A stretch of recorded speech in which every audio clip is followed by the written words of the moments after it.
नमस्कार मित्रांनो. आता आपल्या सर्वांना माहीतच आहे की जिल्हा परिषद आणि पंचायत समितीच्या निवडणुकीने रणशिंग फुंकले आहेत. पण तुम्हाला माहीत आहेत का की जिल्हा परिषद गटातल्या निवडणुका आरक्षण कसं ठरतात ते? तर आपण संपूर्ण माहिती या व्हिडिओमध्ये पाहूया. मित्रांनो, आपल्या महाराष्ट्रामध्ये एकूण 34 जिल्हा परिषद आहेत, 351 पंचायत समिती आहेत आणि 27,951 ग्रामपंचायत आहेत. त्यापैकी 34 जिल्हा परिषदांपैकी 12 जिल्हा परिषदांच्या निवडणुका सध्या होणार आहेत.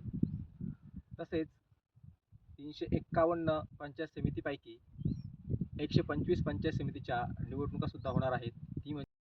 तर ह्या निवडणुका 5 फेब्रुवारी 2026ला होणार आहेत. आता उमेदवाराला पात्रता काय असते, तर उमेदवाराचं वय हे 21 वर्ष पूर्ण असावं.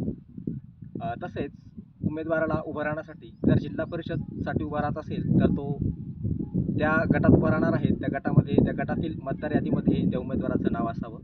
आणि जर पंचायत समिती साठी उभं राहत असेल तर त्या गणामध्ये त्या उमेदवाराचं मतदार यादीमध्ये नाव असावं. आता राहिला प्रश्न आरक्षणाचा. तर महाराष्ट्रामध्ये जिल्हा परिषदमध्ये SC आणि STसाठी लोकसंख्येवरती आरक्षण ठरतं आणि OBCसाठी 27% आरक्षण आहे आणि महिलांसाठी 50% आरक्षणची संदर्भातली माहिती.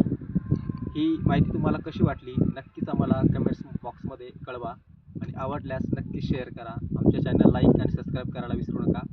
धन्यवाद.